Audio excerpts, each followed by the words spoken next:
Perfecto. Ya podemos empezar. Bienvenidos a todos y todas. Mi nombre es Lucía. Muchas gracias de estar presentes en este evento. Primero, para escuchar todo el evento en español, ponga el botón interpretación que está abajo en el Zoom y escoja la versión español. Entonces ahí todo va a poder ser escuchado en español.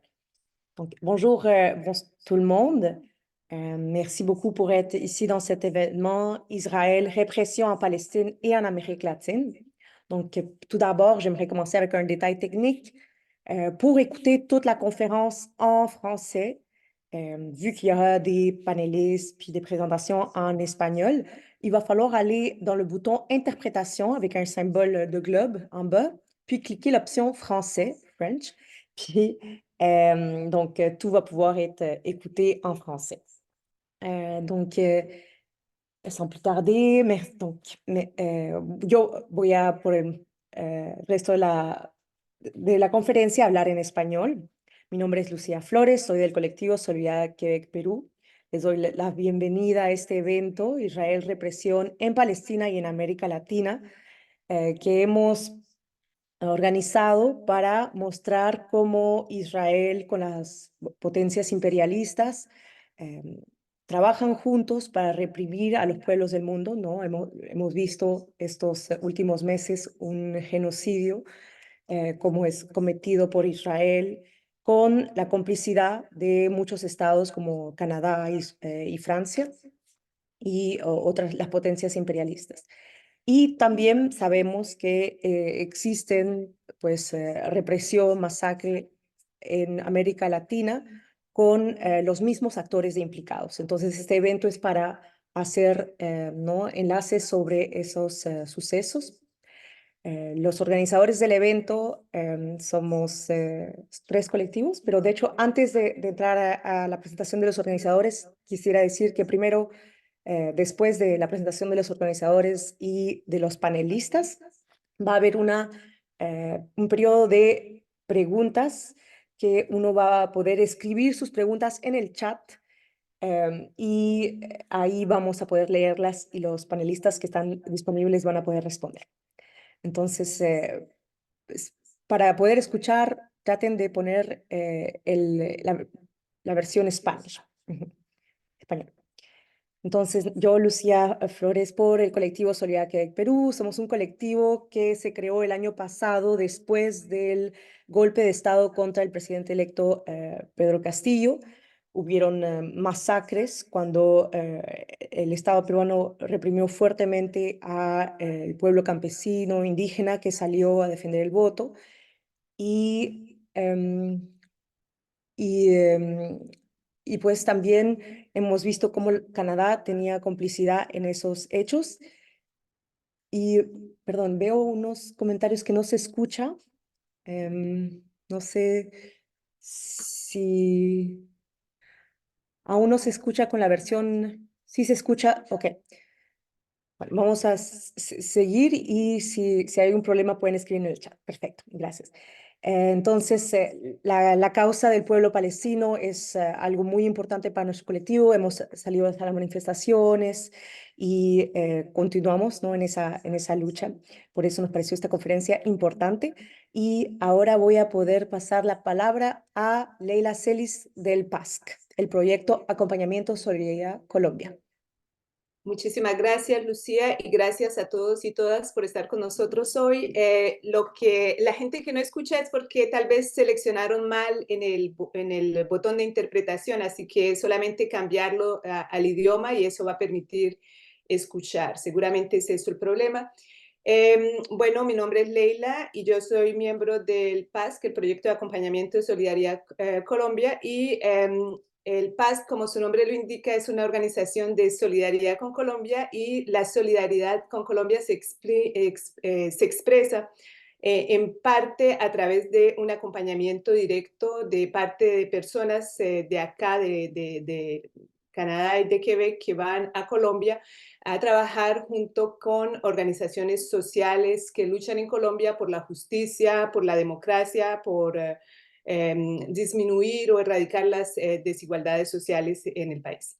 Así que además del trabajo de acompañamiento, el PASC en Colombia ha trabajado documentar la situación de guerra en Colombia y las causas de la guerra y del conflicto armado y social en el país.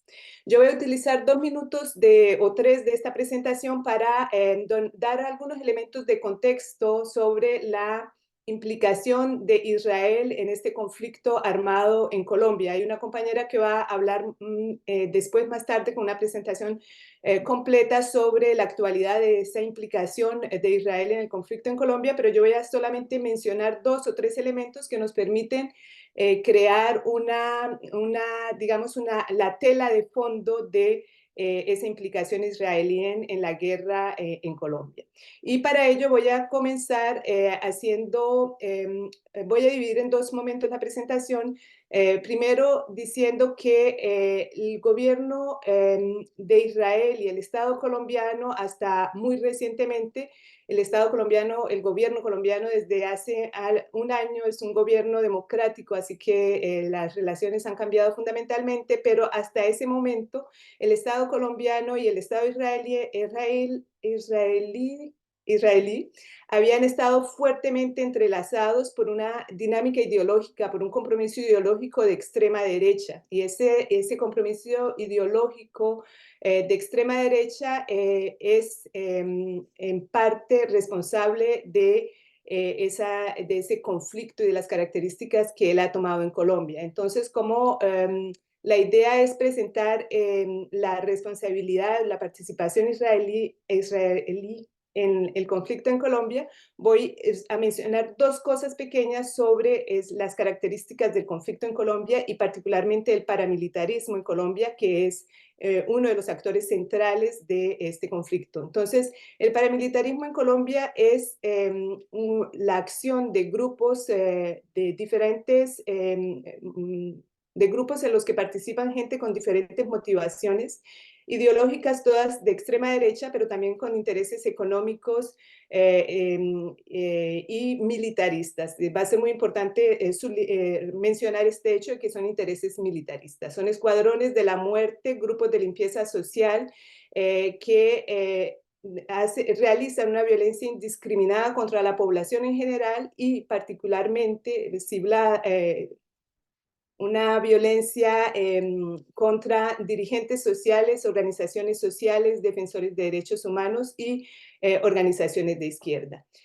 Tal vez mencionar el hecho de que el paramilitarismo en Colombia y la guerra que él ha agenciado con la participación activa y directa del Estado en Colombia, el paramilitarismo ha generado una guerra genocida, una guerra que se caracteriza por crímenes masivos de lesa humanidad, crímenes como el genocidio, desplazamientos forzados de población, etcétera. Y para terminar ese primer punto, el hecho de que el paramilitarismo en Colombia opera conjuntamente con el narcotráfico y que esa operación conjunta del paramilitarismo y del narcotráfico ha sido avalada por algunos gobiernos, sucesivamente por gobiernos en Colombia, y en ese sentido el paramilitarismo en Colombia hay que verlo como un hecho que es parainstitucional y no antiinstitucional. Entonces, el segundo momento de esta presentación y el último, y ya con eso voy a terminar, tiene que ver directamente con la participación de Israel en este tipo de conflicto que acabo de mencionar. Y yo diría que se debe a 3 motivos, solamente dejarlos planteados, o digamos que esa participación ha pasado por 3 diferentes mecanismos, más bien que motivos. El primero tiene que ver con el entrenamiento de grupos paramilitares en Israel, de grupos paramilitares colombianos en Israel. Y tal vez en Colombia se simboliza esa participación, esa formación de paramilitares colombianos en Israel con la estadía de uno de los paramilitares más reconocidos en Colombia, más sanguinario también, Carlos Castaño, que estuvo en Israel un año entre 1983 y 1984 y que describió en Colombia su participación en Israel como un momento fundamental de la formación ideológica, militar, política y cultural de él y del paramilitarismo en Colombia.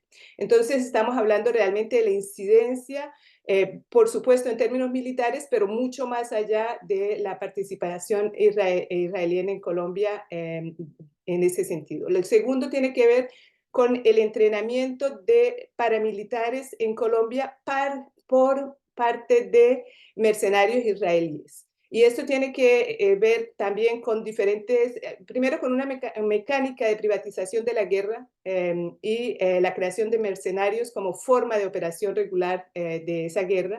Y tal vez para mencionarlo, Jair Klein, que es tal vez el más simbólico, pero no el único, y la presencia de diferentes empresas de seguridad privada israelíes en Colombia y la venta de armas masivas. Y voy a terminar ahí porque el tiempo se me agotó. Muchísimas gracias.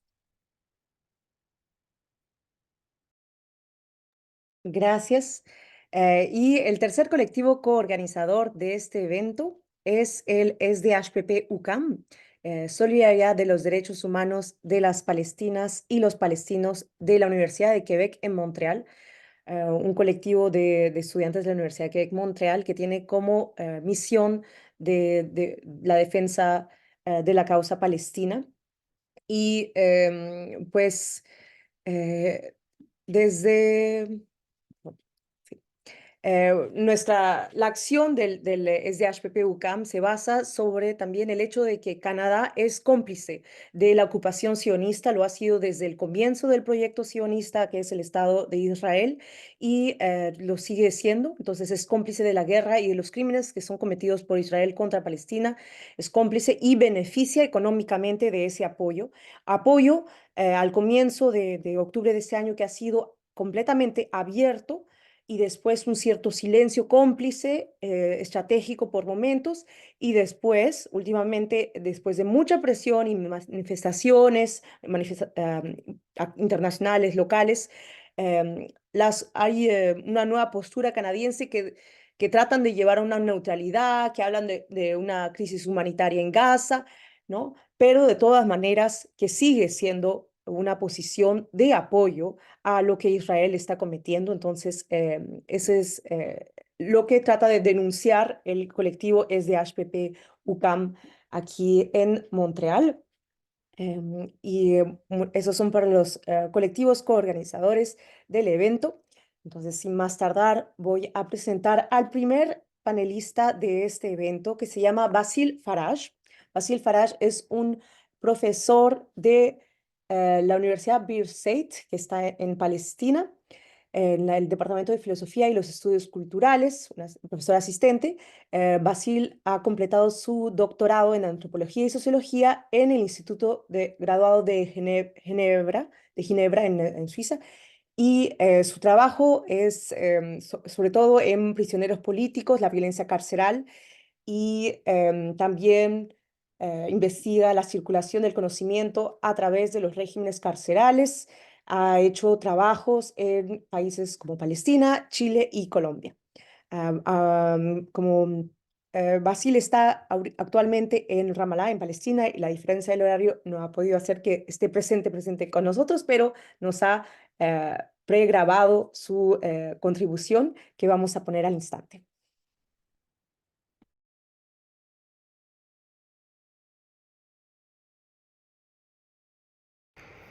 Hola compañeros y compañeras, espero que todos estén bien.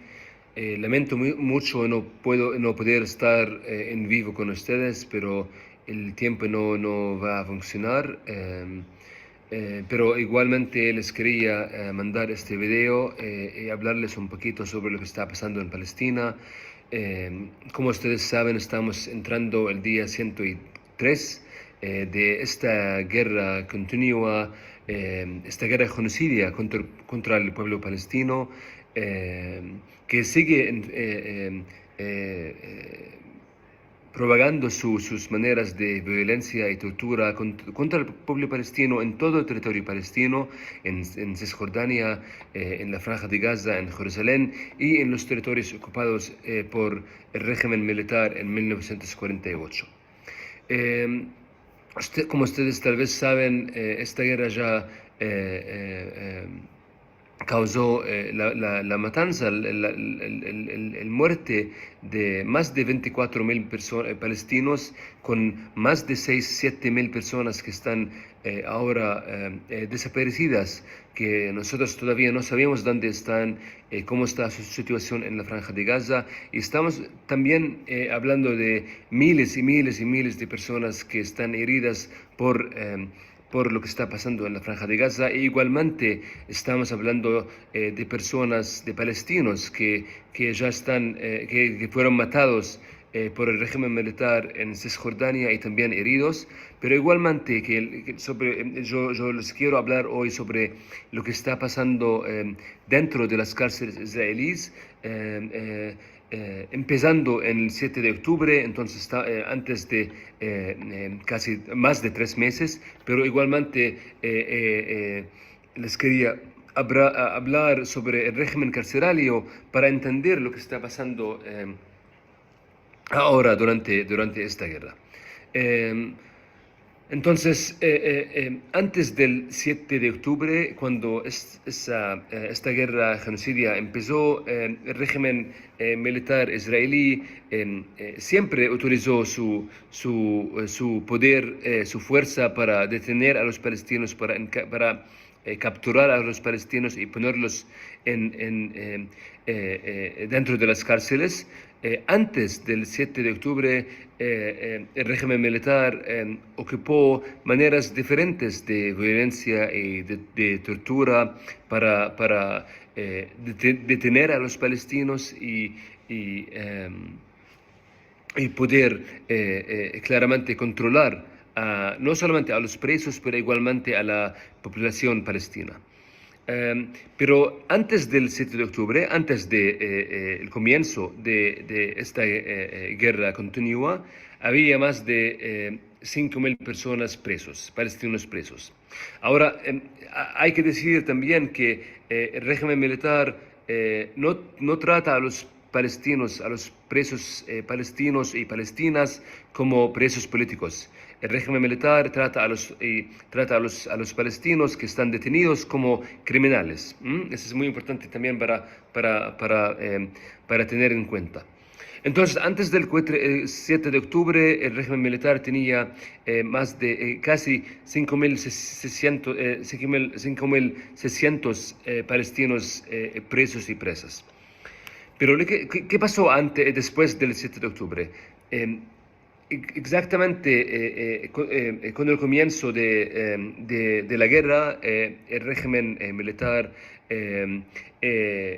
subió sus detenciones de los palestinos en todo el territorio palestino. Entonces estamos hablando en Cisjordania, en los territorios ocupados en 1948 y en Jerusalén, y también los trabajadores palestinos de la Franja de Gaza que estaban trabajando en los territorios ocupados en 1948. Después de algunas semanas, el régimen israelí tenía más de 10.000 personas presos y presas dentro de sus cárceles israelíes. Entonces estamos hablando de una situación donde las cifras de los presos ha doblado. Estamos hablando de un aumento en los números de presos de 15.000 a prisonniers, 10.000 y más. 15 000 ou 10 000, c'est entre 10 000 et 15 000 personnes.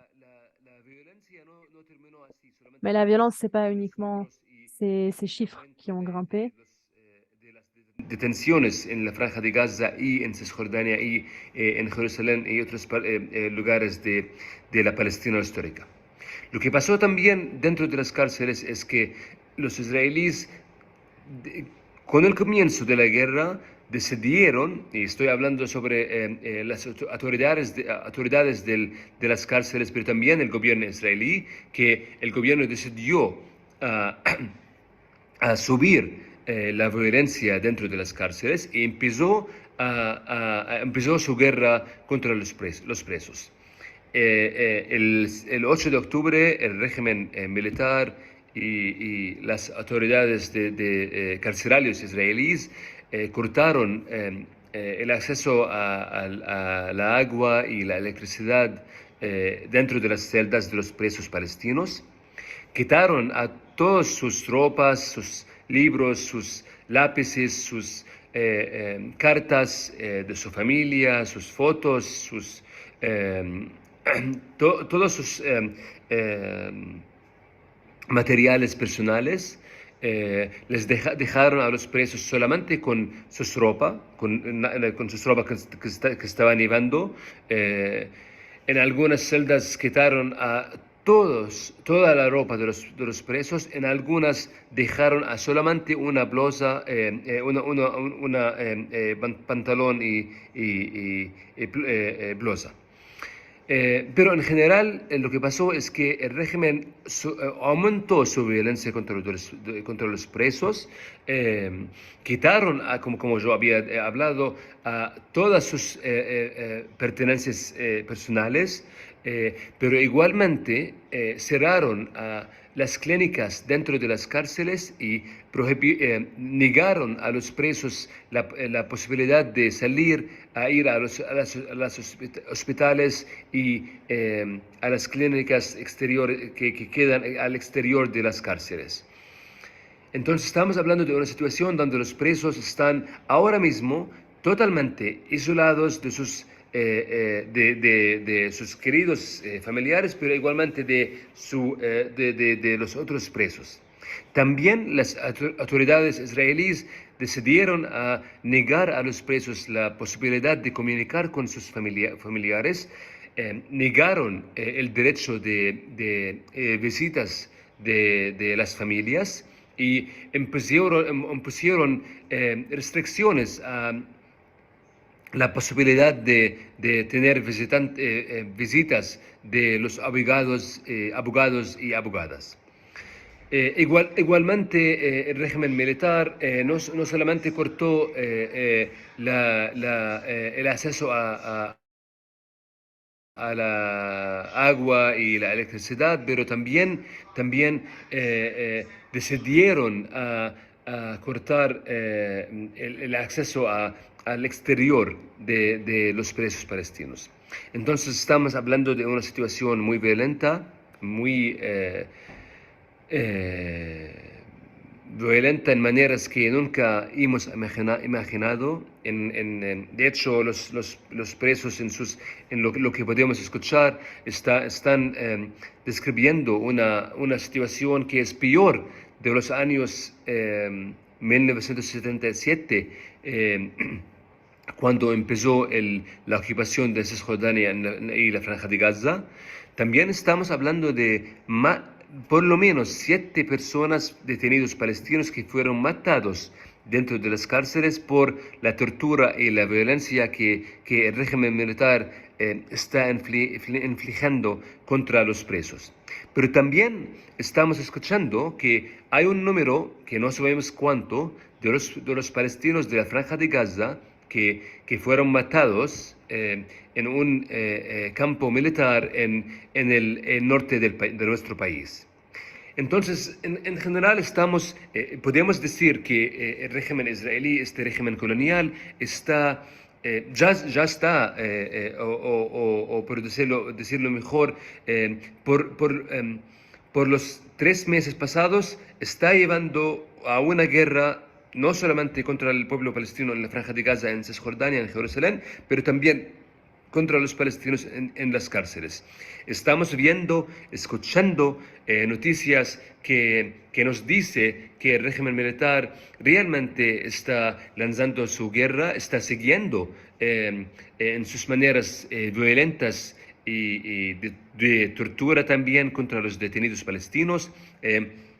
Nosotros aquí en Palestina, no solamente como familiares de presos, pero también como personas que trabajan en esos temas, tenemos mucho miedo de lo que está pasando, porque no podemos hablar con nuestros familiares, no podemos saber qué está pasando dentro de las cárceles, pero también porque, como ustedes claramente saben, que este régimen militar está lanzando su violencia en maneras muy claras, en maneras que no está escuchando lo que está pasando en el mundo, no está escuchando las protestas que están llevando a cabo en en partes diferentes de nuestro mundo, pero está haciendo lo que sabe hacer, que es la violencia colonial, que no empezó en octubre del año pasado, pero es una violencia continua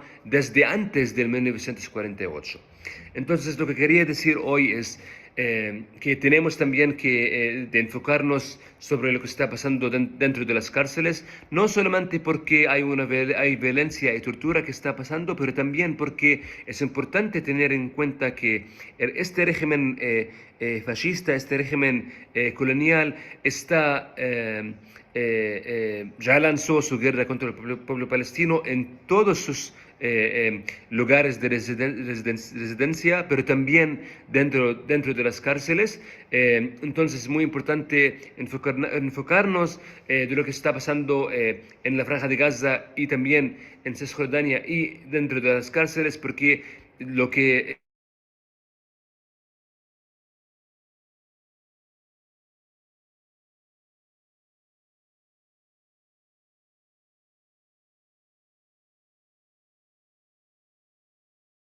pero es muy difícil movernos porque el régimen militar está también pues siendo maneras de controlar nuestro movimiento, que es muy similar en mi punto de vista de lo que está pasando dentro de las cárceles. También la matanza en las calles palestinas también es muy fácil al régimen militar y a los soldados israelíes, que no hay ley aquí. El régimen militar no funciona dentro de una lógica de ley internacional, como ustedes claramente saben. Y entonces, para terminar, la pregunta es, ¿qué podemos hacer? Yo creo que tal vez ustedes van a hablar sobre eso, pero hay muchas cosas que hacer, pero lo más importante es seguir amplificando la voz contra este régimen y decir las maneras como son, que estamos enfrentando a un enemigo que representa todo lo que está mal en el mundo, que representa una historia de genocidio y hay que seguir también amplificando la voz y apoyando a los movimientos que están tratando a boicotear este régimen, que esto es también en Latinoamérica y en Colombia en particular, tienen que seguir apoyando al BDS, amplificando la voz de los palestinos y diciendo en alto voz que este régimen no puede seguir así, no tiene el derecho de seguir así, y que los palestinos seguramente van a tener su libertad, porque no existe, no puede existir pueblos que siguen bajo violencia y tortura y ocupación por toda la vida. Yo creo que los palestinos ya levantaron, están todo el tiempo levantando contra el régimen militar, contra este régimen zionista, que están diciendo en alta voz que nunca van a parar de resistir, porque es nuestro derecho resistir, es nuestro derecho vivir en nuestro territorio y también es nuestro derecho y sueño tener libertad. Libertad no solamente por los presos que ahora están viviendo tal vez días días peores, días malos, pero igual la libertad de todo el pueblo palestino que la deserva. Entonces les agradezco por esta oportunidad y otra vez lamento que no puedo estar con ustedes en vivo, pero seguramente que nos vamos a tener otra oportunidad y les agradezco, les mando un montón de saludos y que sigamos con la lucha contra el apartheid, contra el genocidio, no solamente en Palestina, pero en otras partes del mundo.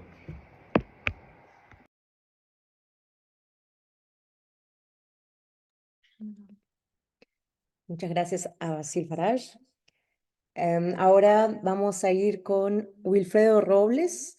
El doctor Wilfredo Robles es abogado en Perú.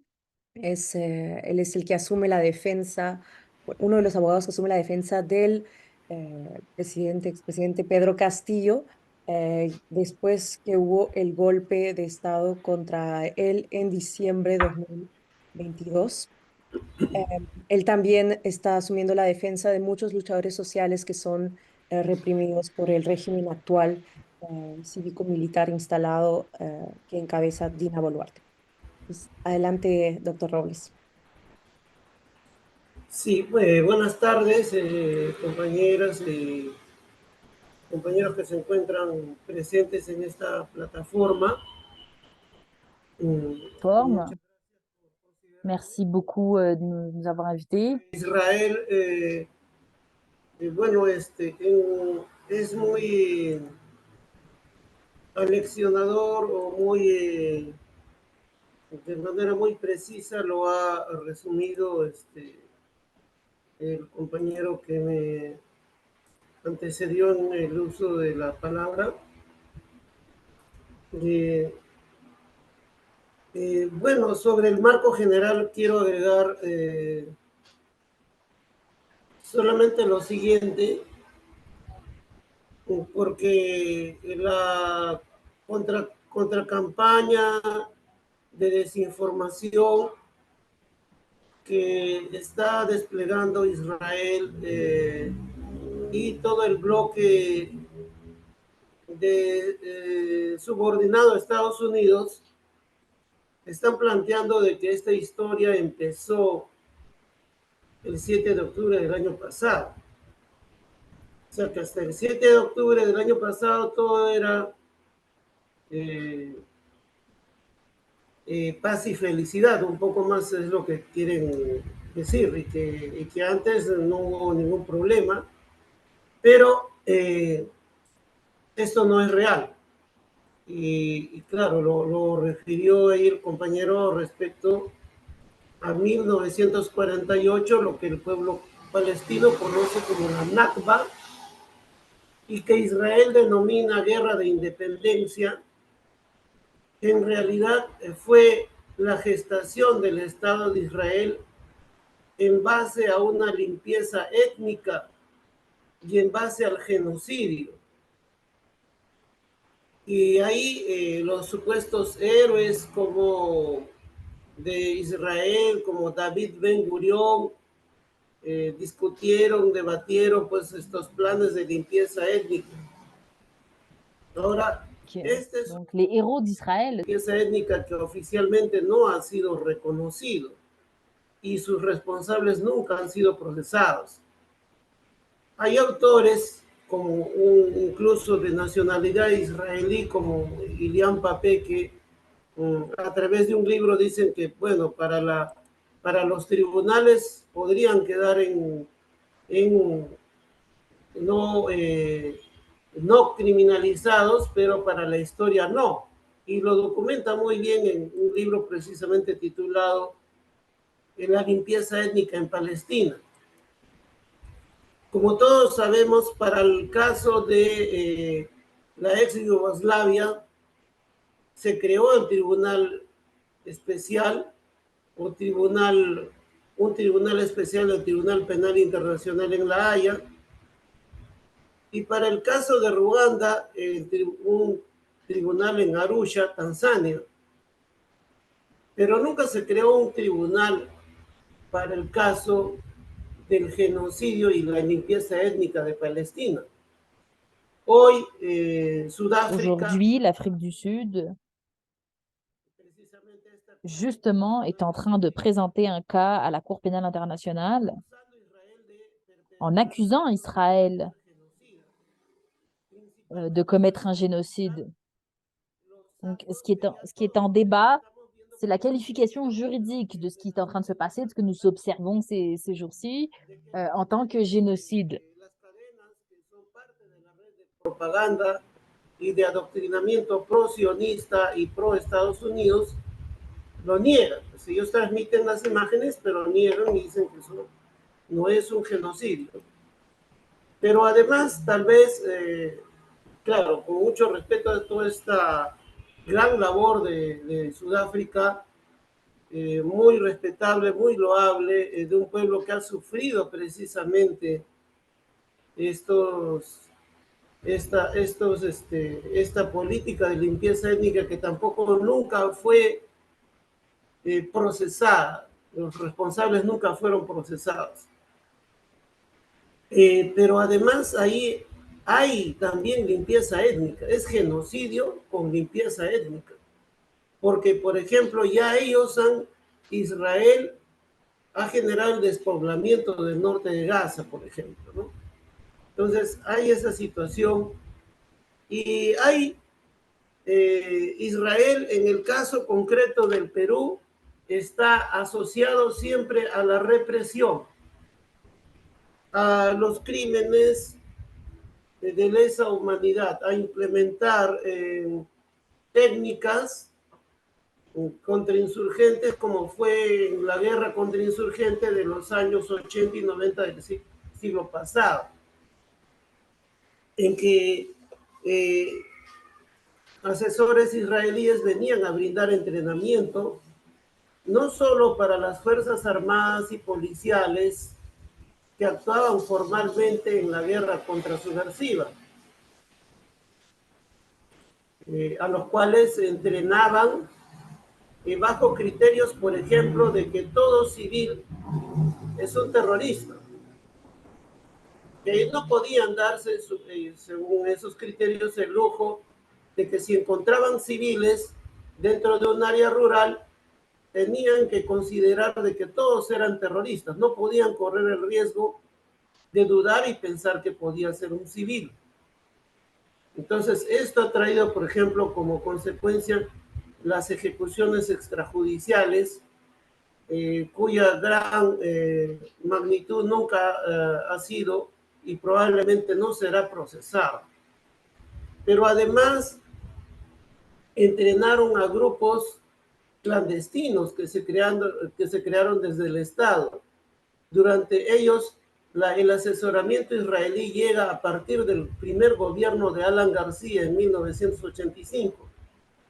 Y ahí el gobierno de Alan García o gente ligada al gobierno crea un comando paramilitar, un comando que actuaba clandestinamente, pero con militantes de su partido y con efectivos policiales, el comando Rodrigo Franco, que se dedicó a hacer desapariciones, ejecuciones extrajudiciales, y Fujimori, el régimen de Fujimori va a seguir la misma línea. O sea, los israelíes van a seguir viniendo a hacer entrenamientos y van a seguir las violaciones de derechos humanos.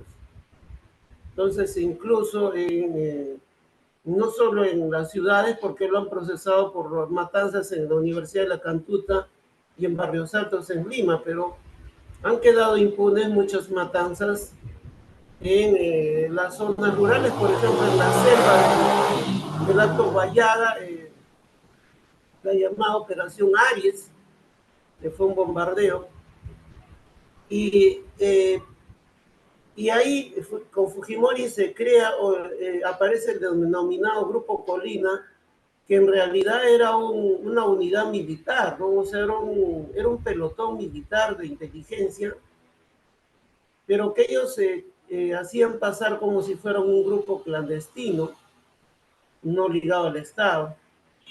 Pero esto viene además con el negocio, o sea, no solamente es porque comparten una misma doctrina, ¿no? La doctrina pues, geopolítica, geoestratégica o antisubversiva del Pentágono, sino que además viene con negocios. Es decir, Israel va a vender al Perú equipos, como por ejemplo los visores de infrarrojos nocturnos, porque en buena parte desde la segunda mitad de la década del 80 se va a librar esta guerra en territorio de selva.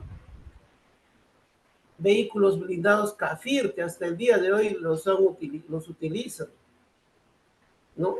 Fusiles de asalto, como esos fusiles Galil, chalecos antibalas, etc. Entonces, vienen los asesores y vienen con los empresarios israelíes.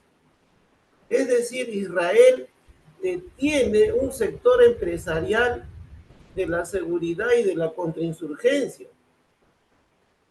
Entonces acá lo que hay son intereses de dinero, o sea, aparte de su fanatismo nazi-sionista, hay grandes sumas de dinero en juego, hay toda una corruptela. Entonces, ahora, en los últimos tiempos, no existe, en las últimas décadas, ya no existe el fenómeno subversivo o terrorista como se está calificado en la ley penal peruana, pero sin embargo se utilizan tipos penales como pertenencia a organización terrorista o como apología del terrorismo.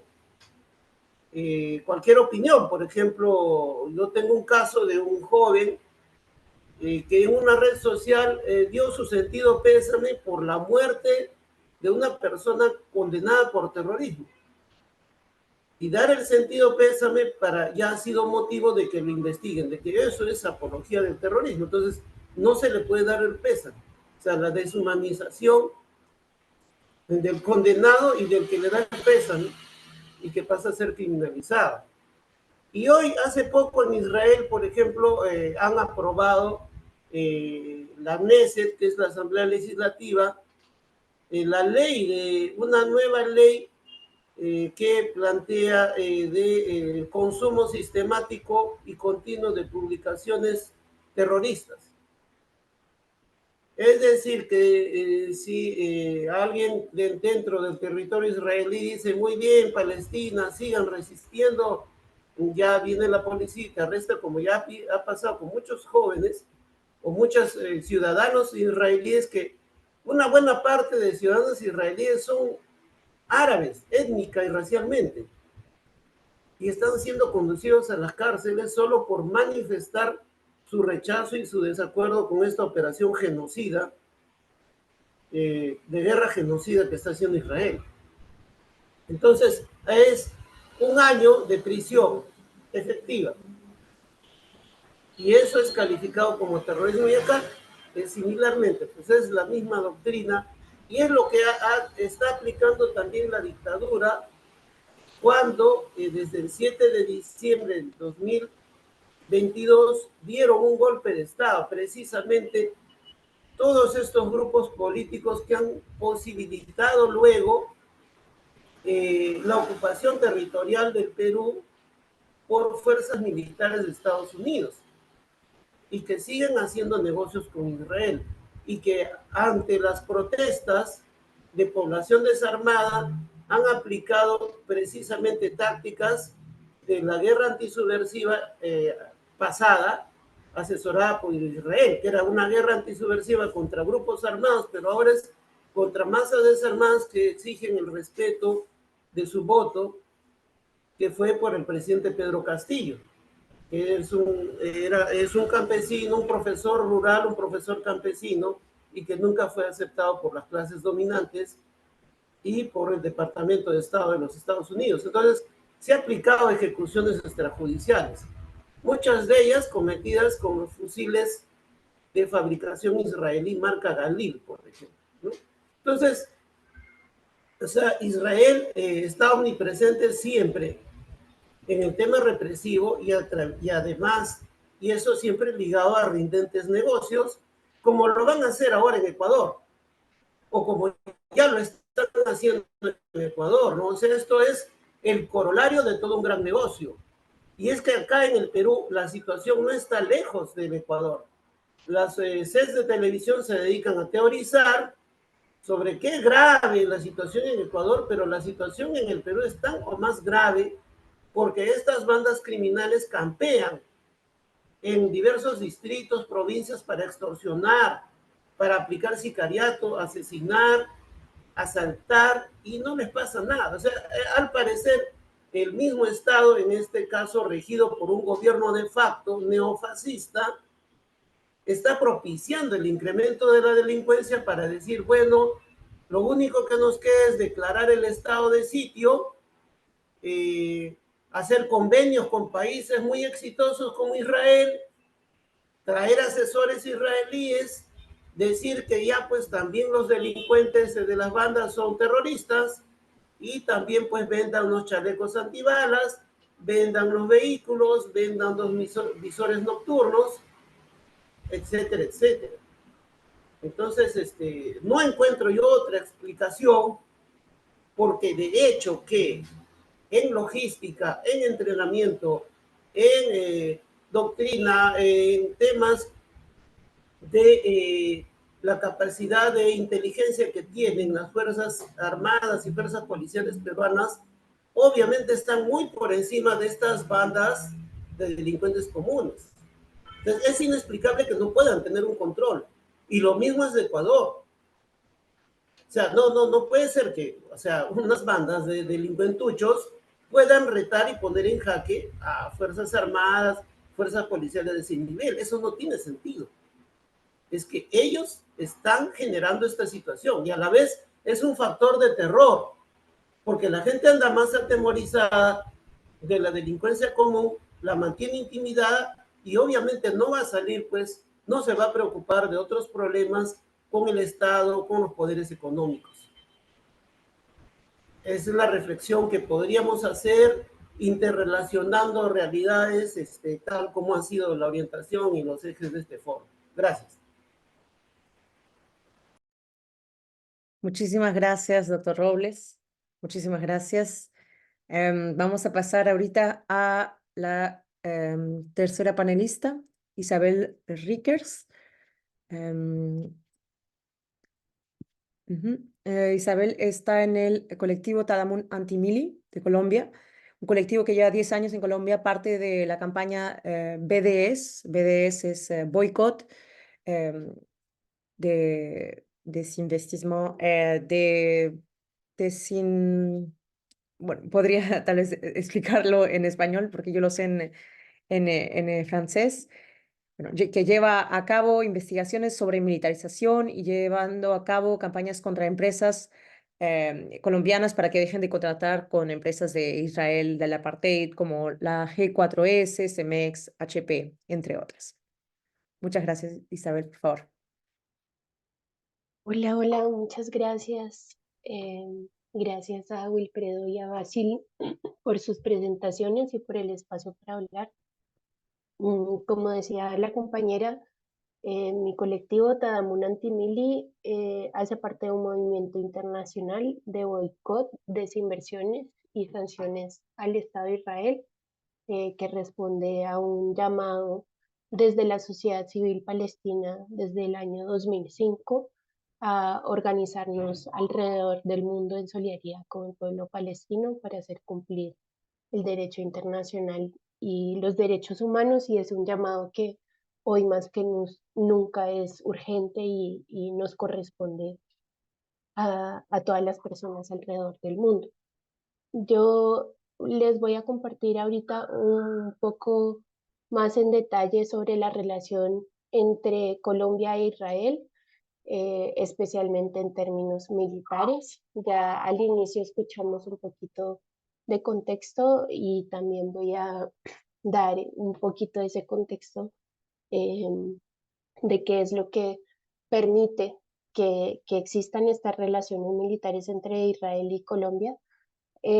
Pero quisiera decir que esto es muy pertinente para Colombia, pero también para el resto de la región y la relación que existe entre Israel y Colombia y América Latina es una relación de mutuo refuerzo de modelos de organización de la sociedad.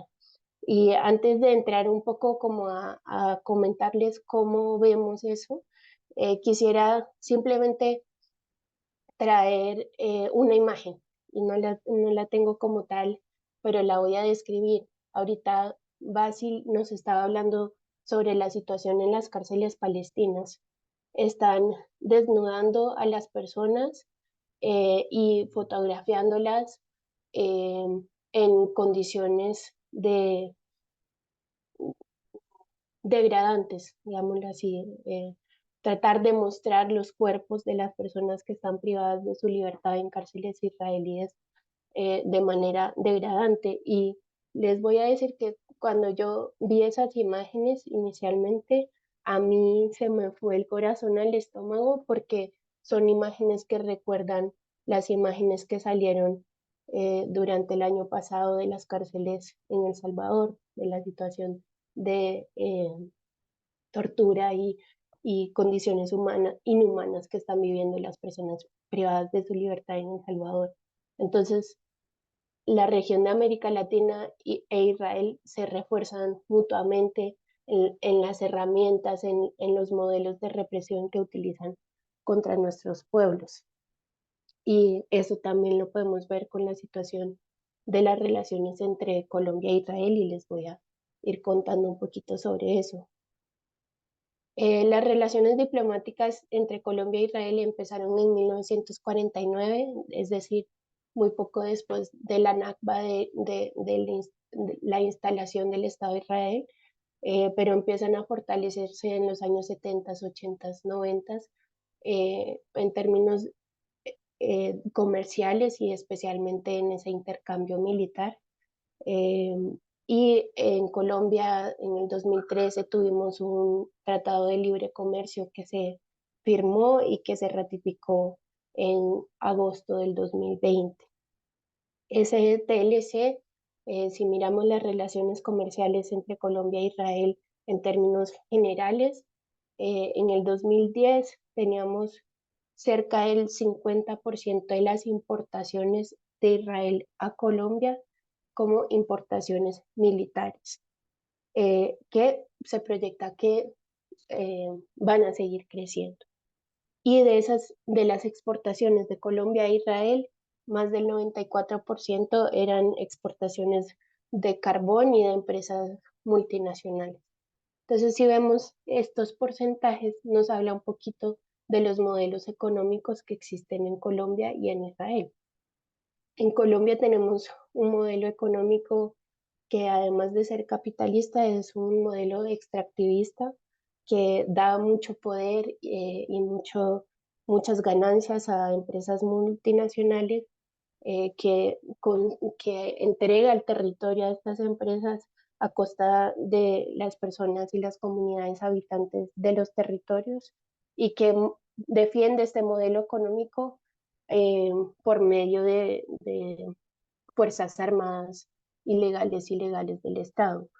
Es en últimas un proceso de continuación de la colonización y un proceso también de acumulación capitalista. Entonces tenemos este modelo extractivista en Colombia y por otro lado un modelo económico en Israel que es un modelo principalmente militar, un modelo que tiene como pilar central de la economía la industria militar. Entonces, eh, un porcentaje altísimo de las familias israelíes depende de la industria militar israelí, ya sea porque trabajan dentro de la industria militar israelí o porque tienen un familiar que está prestando servicio militar. Y de varias maneras, la sociedad israelí está dependiendo económicamente de la industria militar, pero más que eso, el Estado israelí depende completamente de su industria militar. Y este es un elemento económico de un modelo social más amplio, que es un modelo que, como estamos viendo en estos momentos, en últimas busca un genocidio del pueblo palestino. Y lo ha buscado desde el momento de la Nakba, desde 1948 y antes, en que empiezan a sacar a la gente de sus tierras, asesinar a las personas, confinarlas en cárceles, etc. Entonces, aunque hay algunas distinciones entre estos modelos económicos, en últimas hay una línea que conecta muy claramente el modelo económico, político y social en Colombia y en Israel, y es esta lucha por la tierra, lucha por el control de la tierra y control de la tierra no de cualquier manera, sino por medio de un despojo militarizado, un despojo constante de las comunidades, de las personas que pertenecen a los territorios de distintas maneras por medio de las armas, el terror, la muerte y una variedad de formas de violencia que son completamente impulsados, avalados por los estados. Y eh, esto,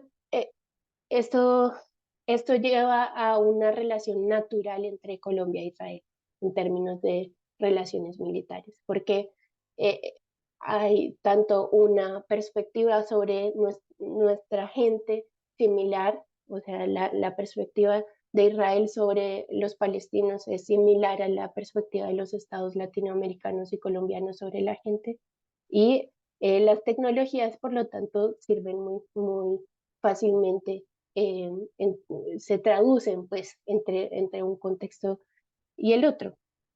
Entonces, como eso como contexto de por qué esta facilidad de relaciones militares entre Colombia e Israel. Hay unos intereses compartidos y también hay unos intereses específicos. Israel, como decíamos, depende de su industria militar, pero además utiliza las relaciones militares con otros países como una especie de chantaje. Entonces, si miramos la situación actual reciente en Colombia, el presidente colombiano Gustavo Petro, luego del inicio del genocidio en Gaza actual, escribió en redes sociales algunas palabras de denuncia de la situación. Eh, el Estado de Israel respondió diciendo que iba a suspender exportaciones militares a Colombia. Entonces, ¿esto qué nos muestra? Que las relaciones militares de Israel con el mundo son una herramienta diplomática.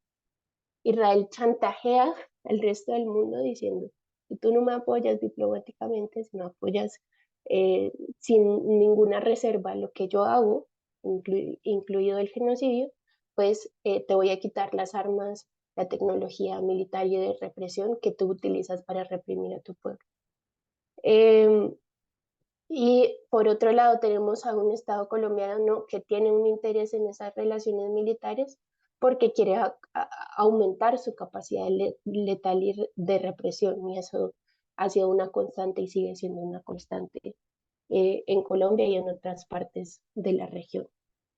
Entonces, quiero mencionar muy brevemente algunas empresas y unas armas y tecnologías específicas que Israel ha vendido a Colombia, solo como ejemplo de qué estamos hablando.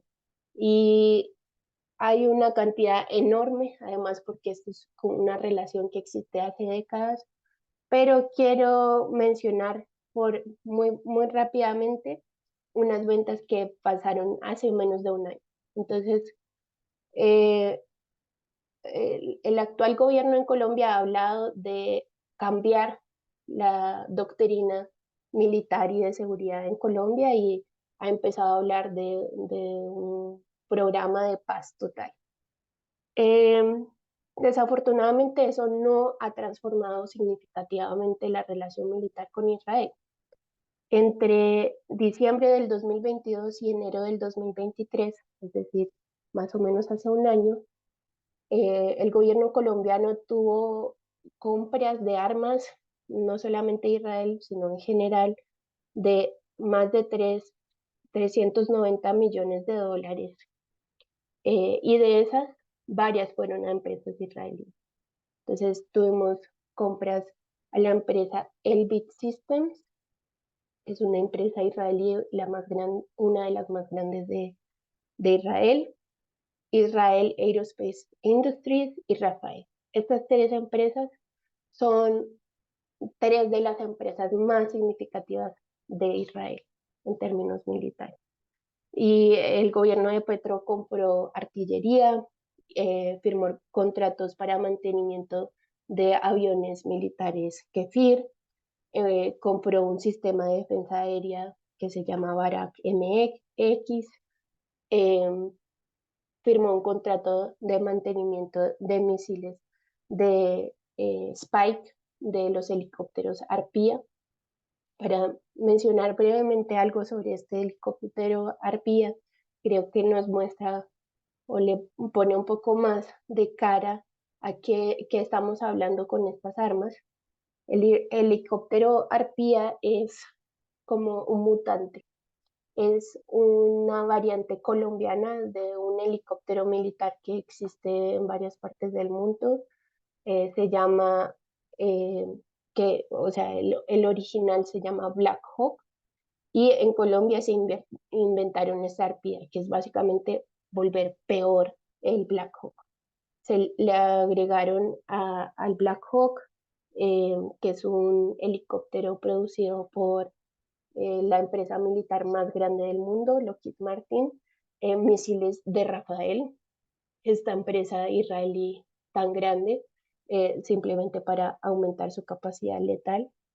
Y estos helicópteros Arpía, para mencionarles algunos ejemplos de cómo se han utilizado, se utilizaron en el 2002 en la operación Orión en la Comuna 13 en Medellín, que fue una operación entre paramilitares y ejércitos de allanamiento, de capturas, de ejecuciones extrajudiciales, de desapariciones forzadas.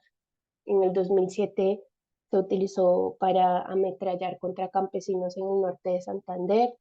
En el 2009 se utilizó para bombardear contra civiles en el Guaviare, en una operación que resultó en el asesinato de 3 personas y que lesionó a 2 personas. Entonces, de eso estamos hablando cuando estamos hablando de estas compras, no son cifras, no son como fichas técnicas de un arma que para un militar puede parecer muy divertido leer, sino que estamos hablando de invertir en muerte y represión.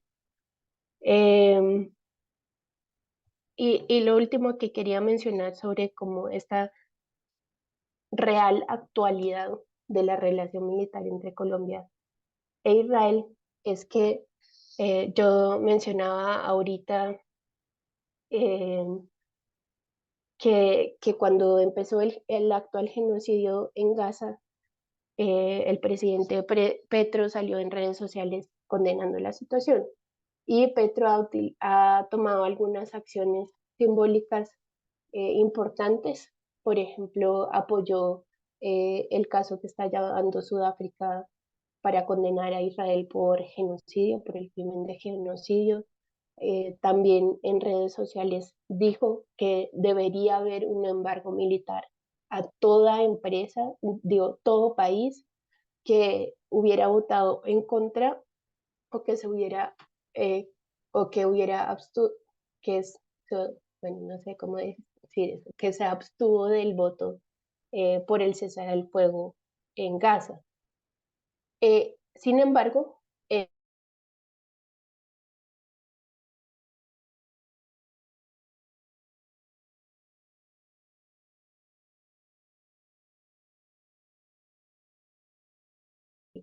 que son Cognite Technology y Israel Aerospace Industry, que mencioné ahorita.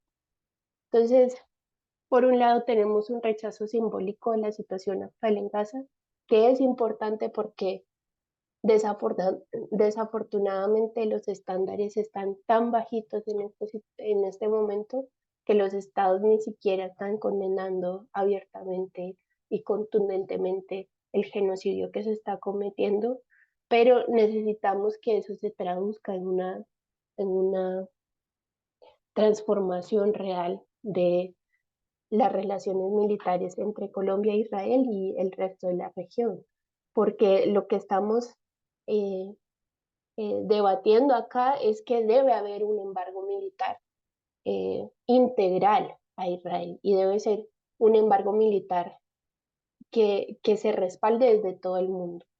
Y cuando hablamos de embargo militar puede ser difícil como entender cómo nos involucramos en ese tipo de iniciativa, porque muchas veces no somos las personas que están tomando las decisiones y comprando helicópteros para asesinar gente en los estados. Somos personas desde otras posiciones en la sociedad, pero hemos hecho un llamado a hacer una campaña de embargo militar desde abajo que incluye entre otras cosas, investigar el tipo de datos muy breves que les he podido compartir acá, denunciar a estas empresas, no permitir que hagan negocios de manera normal, sino denunciar qué es exactamente el negocio de estas empresas, eh, investigar qué están haciendo en nuestros territorios, en nuestros países, y investigar específicamente contratos que existen o que se están pactando entre gobiernos locales, estados nacionales y estas empresas para lograr acabar esos contratos, para no permitir esos contratos.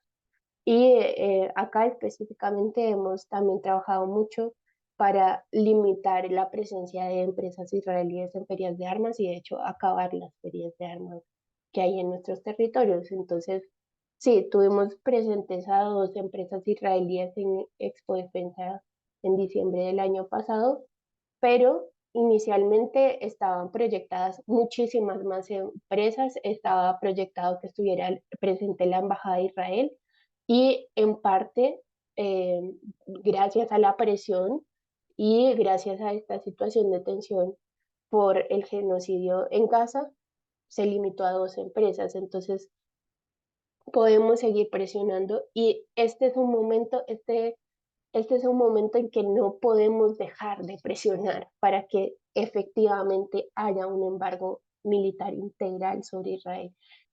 Cuando les menciono que la industria militar israelí es un pilar central de la economía, es que si tenemos un embargo militar a Israel, no puede seguir el proyecto actual en Israel. Es el golpe que va a acabar la economía de Israel.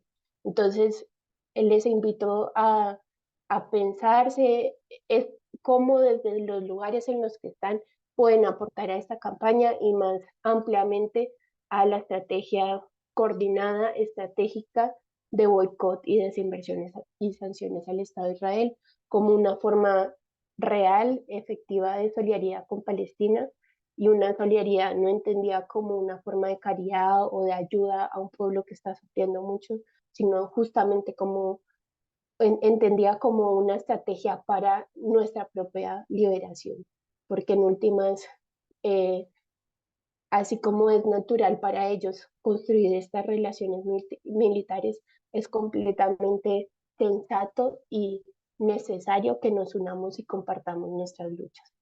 Entonces, con eso les dejo. Muchas gracias nuevamente por el espacio.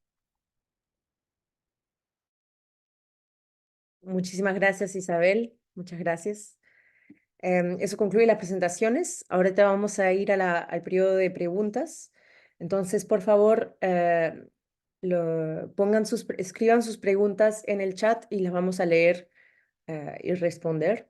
Entonces, hay algunas preguntas que ya me han sido enviadas. La primera, voy a leer dos. Una sobre el caso, bueno, de Colombia, sobre el ELN, el Ejército de Liberación Nacional, y del FARC. Saber si hay una relación, han tenido una relación con la represión de israelí, perdón.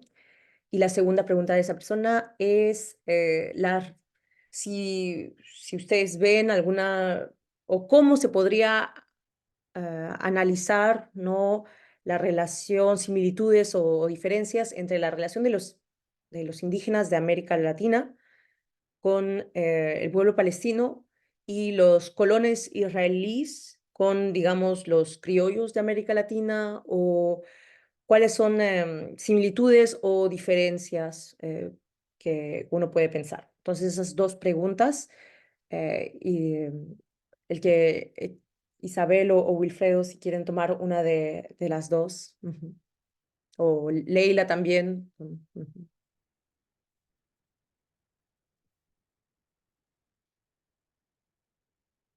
Mm. Y, Isabel. Si quieres, sí.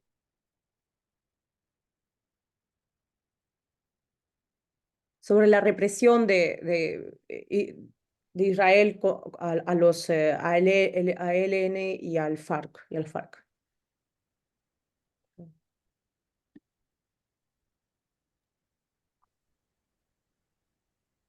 No, no creo que pueda aportar mucho a la pregunta, lo siento. Está bien. Sí, veo que las copiaron acá. No alcancé a escucharlas bien. Voy a leerlas y de pronto. Claro. Em, Donc, la pregunta es si el ELN y las FARC tienen relación con la represión en Israel o la represión israelita. Y bueno, yo diría que para ir empezando, mientras Isabel se organiza, yo pienso que la cosa es que Israel y la participación de Israel con armas, entrenamiento militar, formación ideológica y otros ha participado en la guerra en Colombia, no particularmente o exclusivamente contra las FARC o el ELN, sino contra la población en general. Hace parte del discurso del Estado colombiano de decir que la guerra en Colombia es contra la insurgencia, cuando se ha demostrado desde las organizaciones sociales, desde la investigación científica y de diferentes instancias en Colombia, que la guerra del Estado en Colombia ha sido contra la población y no particularmente contra la insurgencia. Sí ha habido guerra contra la insurgencia en Colombia, pero las principales víctimas de la guerra en Colombia, esta guerra agenciada por el Estado, ha sido la población civil en Colombia y particularmente los movimientos sociales y los pueblos indígenas y la población afrodescendiente han sido esas, en ese orden, las poblaciones que han sido mayoritariamente víctimas de la guerra. Ahora, yo no estoy segura de haber entendido 100% la pregunta. Gracias. Bueno, si tienen preguntas, por favor, escribirlas en el chat. Pues la otra pregunta era, creo que en general, tal vez sobre las similitudes y diferencias del colonialismo en América Latina y el colonialismo en Palestina. Creo que hay, ¿no? Y creo que va a depender de cada país en América Latina, porque, por ejemplo, la situación en Perú, donde hay una mayoría indígena o mestiza, no es lo mismo que creo que en otros países de América Latina, donde la demografía es distinta y tal vez las relaciones entre la población no son parecidas. Sobre el colonialismo, si bien contemporáneamente no se podría hacer un paralelo hoy, pero José Carlos Mariátegui analiza todo el proceso peruano en su obra Los 7 ensayos y nos hace ver precisamente cómo es que llega, digamos, el conquistador español y lo que hace es un despojo de la tierra y hace ver cómo la masa indígena va a ser postergada en todos los aspectos durante el virreinato y durante la república. Y él plantea que el kit de la solución es revertir ese despojo. Y dice el problema, o sea, si no se resuelve el problema de la tierra, no se resuelve nada en el Perú. Regímenes militares de los años 60 y 70 recibieron una cierta orientación, una cierta modificación de la doctrina geopolítica de Estados Unidos y hubieron gobiernos militares que plantearon el tema de la reforma agraria, pero al parecer no resolvieron el problema de la tierra. Y una muestra de eso es Ica y Trujillo, donde están los nuevos terratenientes, los nuevos latifundistas que se dedican al tema de la agroexportación. Entonces, y el problema de la tierra, él lo plantea de que si no se resuelve el problema de la tierra, no se va a resolver el problema de la nación. que finalmente es la base para el proyecto socialista que él propugna y que es el primero que lo va a plantear en este evento, lo va a teorizar de esa manera. Y cuando vamos a Juliaca, cuando vamos a Ayacucho, cuando vamos a los lugares donde ha sido las zonas de mayor resistencia contra la dictadura y que han soportado todo este operativo genocida de la dictadura, estilo Israel, porque incluso en Ica y en esos lugares les han cortado el suministro de agua, les han cortado la electricidad, han bloqueado el internet para que no graben, no filmen, no registren. O sea, son las mismas técnicas. Pero cuando vamos y conversamos con ellos, siempre es el problema de la tierra. Siempre es el problema de la tierra. Y entonces, un poco que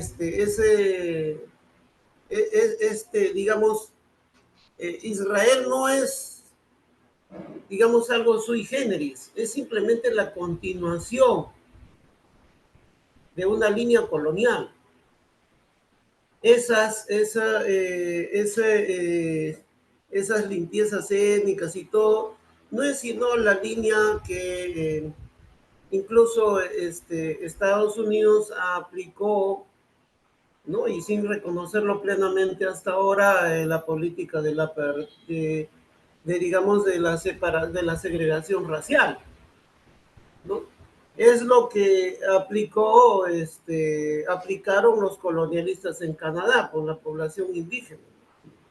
Claro, acá en el Perú, y bueno, aparte de algunas variantes doctrinarias que tuvieron los hispanos, tuvieron un debate en que si nuestros ancestros eran humanos o no, o sea, si eran hijos de Dios o no. Pero además de eso es que por lo masivo de la población.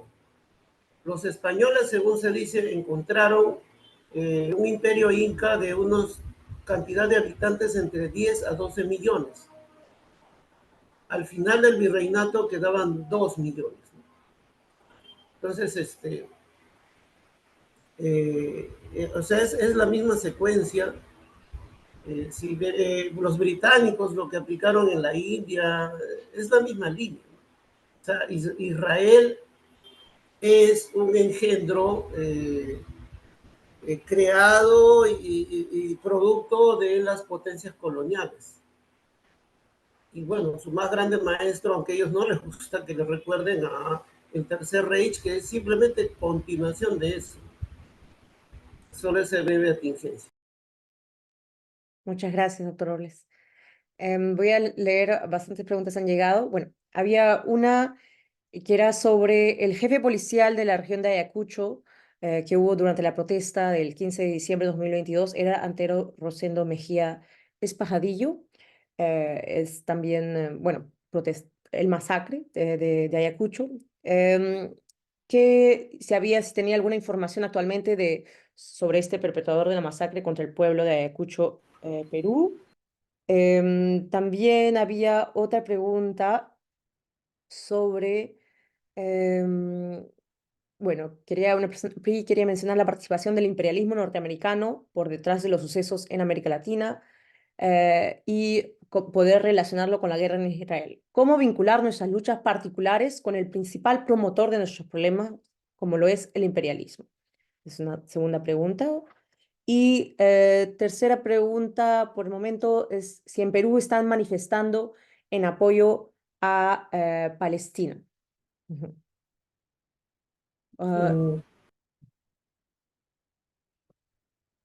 Sí, y si me permite, Lucía, sobre Mejía Escajadillo.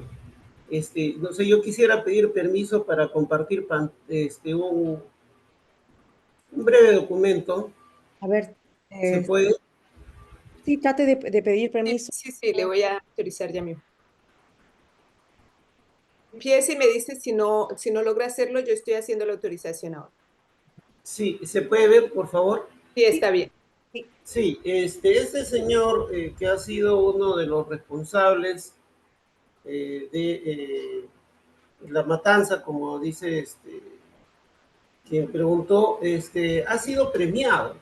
O sea, lejos de ser procesado, investigado, ha sido premiado por la dictadura y mediante esta resolución ministerial del 28 de junio, y antes lo nombran director de Seguridad Ciudadana de la Policía Nacional, de proyectos de seguridad ciudadana. Entonces, y acá se ve la estrecha relación. Este señor allá, obviamente, pues que ha sido entrenado por Israel, y dice que reciben una carta del embajador de Israel al Ministerio del Interior para que un funcionario policial participe en cursos de proyectos municipales de seguridad ciudadana. Hay una agencia israelí de cooperación internacional para el desarrollo, ¿no? Es decir, que ellos tienen pues sus ONG sionistas, y del 10 al 28 de julio lo mandan becado para ir a recibir este curso en el campus de Beit Ber de la ciudad de Kfar Saba del Estado de Israel, ¿no? Ahí está el nombre.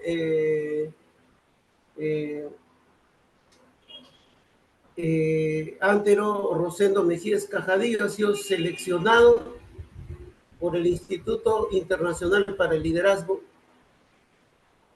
Entonces Israel mismo lo selecciona y el Estado peruano se subordina, ¿no? Obviamente que ellos, como ya sabemos, tienen pues el Mossad tiene pues agentes en todo lado, ¿no? Ellos probablemente, es muy probable, no sería nada sorprendente que esté ligado, porque se ve una situación muy cercana y entonces se resuelve autorizar el viaje al exterior del general de la Policía Nacional, Antero Rosendo Mejías Cajadillo, a la ciudad de Kfar Saba, Israel. No, ya bueno, luego presentará pues la documentación para que respecto a sus gastos, ¿no?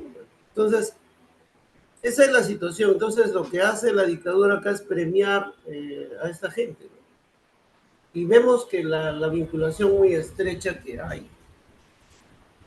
Bueno, sobre eso. Muchas gracias. Sí, creo que es un buen ejemplo de justo el asesoramiento y recordar que aunque esa agencia diga que es de cooperación internacional, ¿no?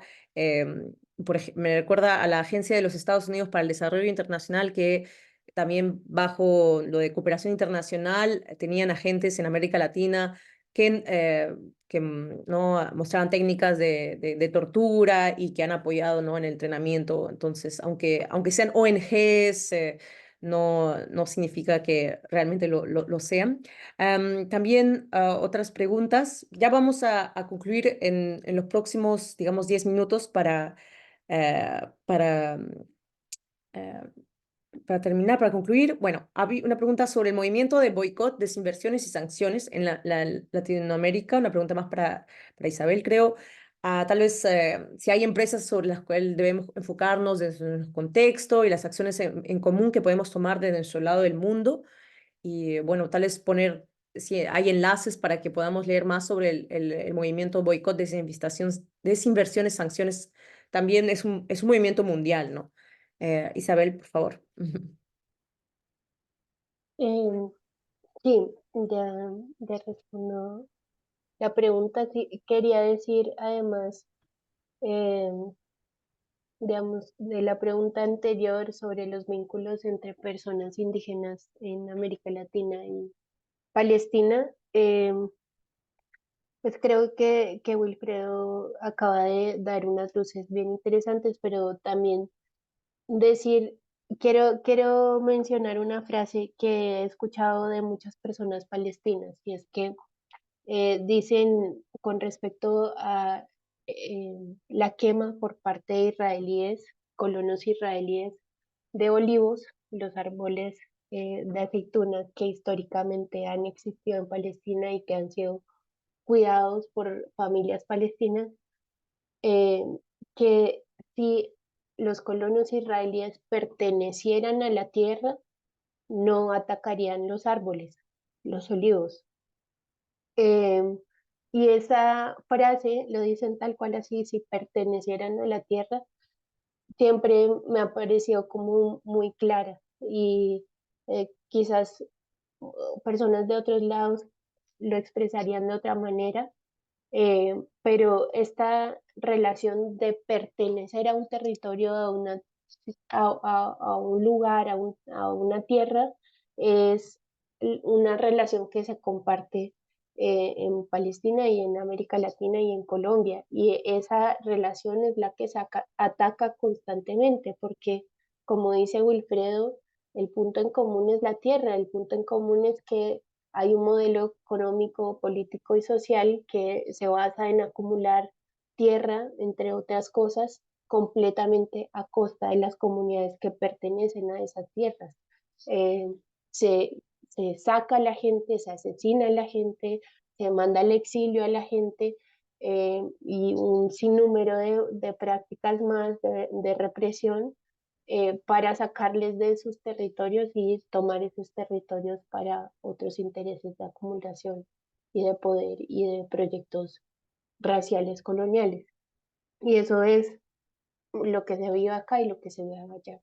Y hay muchas diferencias también, o sea, creo que no tenemos que pensar que la situación es exactamente la misma acá y allá, no lo es, hay diferencias, hay eh, como mínimo una línea de tiempo distinta, pero sí compartimos eso, compartimos las tecnologías, las armas que están utilizando en nuestra contra y compartimos una historia y compartimos, creo que también un anhelo de cambio y un anhelo de transformación, y eso es suficiente para construir lazos de solidaridad. Eh, y, y sobre la pregunta del movimiento de boicot, mm, el movimiento de boicot es un movimiento muy potente porque tiene un liderazgo directamente desde Palestina, responde a una asamblea de organizaciones sociales y políticas palestinas y es un movimiento que unifica, coordina una estrategia en todo el mundo. Entonces, lo que hace el movimiento ES y específicamente lo que hace el liderazgo desde Palestina del movimiento es identificar empresas que tienen un rol estratégico en la colonización y el apartheid o el sistema de segregación racial en Palestina, empresas que sin su presencia, sin su apoyo técnico y económico al Estado de Israel, eh, se impactaría significativamente ese proyecto.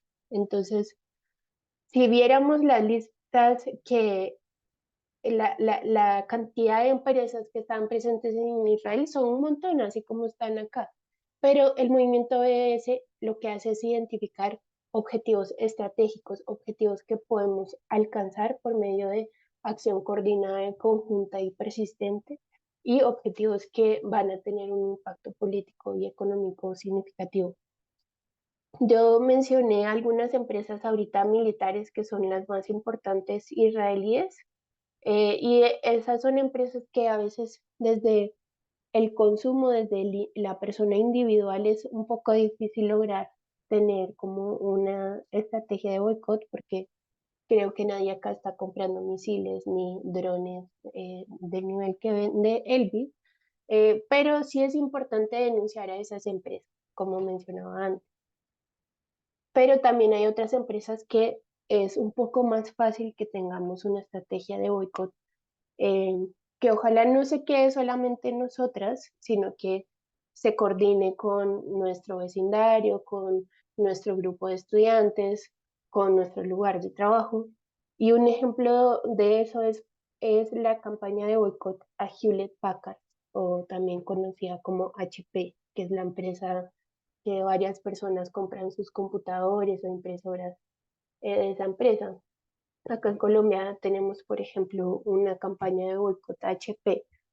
HP presta servicios súper claves para el proyecto colonial y de apartheid israelí presta, por ejemplo, un servicio que permite la identificación biométrica de las personas palestinas, que les permite ingresar o no a ciertas partes de Israel.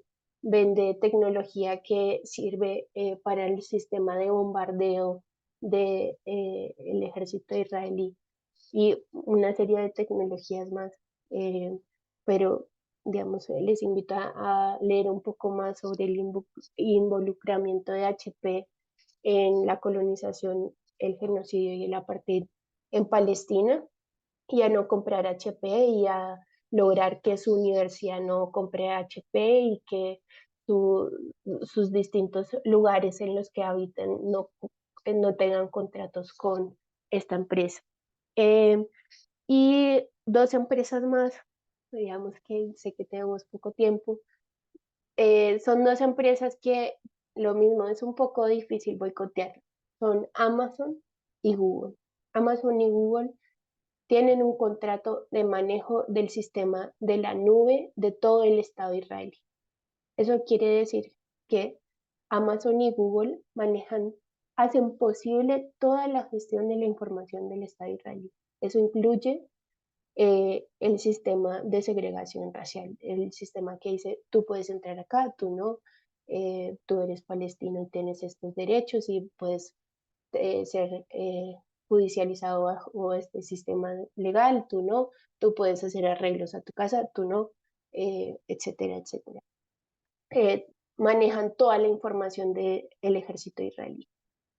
Y esos son contratos que Google y Amazon decidieron firmar con el Estado de Israel. Entonces, el llamado que hacemos es a politizar las relaciones que nosotros tenemos con Google y Amazon. Desafortunadamente, estas son empresas que tienen un monopolio tan grande de nuestra vida en el mundo en general, nuestras aplicaciones de mensajería, nuestro correo, nuestras nubes, nuestro todo. Sin embargo, podemos cuestionar esa normalización total de la omnipresencia de Google y Amazon. Por ejemplo, cuestionar que nuestra universidad maneje su correo institucional con Google o mirar qué servicios tecnológicos contrata nuestra empresa donde trabajamos. Es no solamente eh, una estrategia como muy sencilla de decido hoy que no voy a comprar un computador de Hewlett Packard nunca más, que está muy bien, sino un acercamiento crítico frente a las relaciones que construimos con empresas y lo que normalizamos en la forma de llevar a cabo negocios de las empresas. No normalizar que una empresa como Google y Amazon, que no necesitan ninguno de los miles de contratos que tienen, que acepten tener ganancias con el genocidio de un pueblo, y seguir cuestionándolo y invitando a los lugares en los cuales estamos a no tomar esas decisiones de manera apolítica, sino politizar justamente cada una de estas decisiones. Entonces, bueno, si puedo decir muy rápidamente la última cosa, el boicot no es solamente económico, es también cortar vínculos eh, con instituciones culturales que promueven activamente la colonización, es invitar a nuestros artistas y nuestros académicos que apoyamos y que celebramos y invitarles a no normalizar la situación en Palestina. Entonces, la situación ahorita en Gaza es desesperante, es algo que cuesta siquiera sentir y ver y procesar, pero hay algo que ha hecho el pueblo palestino y es que nos vienen diciendo desde hace décadas cómo les podemos apoyar. Nos construyen las herramientas, nos construyen las estrategias, nos las dan, nos las entregan y nos siguen apoyando en eso. Entonces, tenemos toda la posibilidad de seguir trabajando para transformar esta situación. Entonces, esa es la buena noticia en medio de todo esto. Y Gracias por las preguntas. Muchísimas gracias. Puse unos enlaces para seguir campañas BDS, por ejemplo, ahí en Colombia, en Quebec, en Perú. También me hablaron de este evento este domingo en línea a las 11 de la mañana. Es un evento sobre 50 años del Black Panther Party y solidaridad palestina, ¿no? Creo que miembros del Black Panther Party van a hablar sobre la relación, ¿no? del partido de las Panteras Negras en Estados Unidos en los años 68, 70, cómo había una comprensión del antiimperialismo, ¿no? Y de las luchas de los pueblos oprimidos en todo el mundo, y de ver cómo las luchas son parecidas. Entonces, había relaciones con la organización PLO, y creo que van a hablar de eso este domingo, muy interesante para seguir en la línea internacionalista. Muchísimas gracias. Pueden seguirnos en nuestras plataformas. Muchas gracias a todos los organizadores, a todas las personas que ayudaron en la técnica, en la traducción, a Wilfredo, a Isabel, a Basil y a todos y todas que nos han escuchado. Muchísimas gracias. Vamos a una pregunta sobre si vamos a poner el video. Hemos enregistrado, hemos grabado. Vamos a ver cómo salió la grabación y idealmente vamos a ponerlo en nuestros canales de medios sociales. Muchísimas gracias. Gracias a todos, todas. Muy agradecido a todos, a los organizadores. Muy buen evento. Quedan algunas preguntas, pero así es a veces el tiempo. Fue un gusto, Wilfredo, Isabel, de encontrarlos, de conocerles. Igualmente, Muchas compañera gracias. Leila, compañera Lucía, Muchas gracias. Muchas gracias. Chao. compañera Isabel, también un gran gusto. Un gusto. Muchas gracias.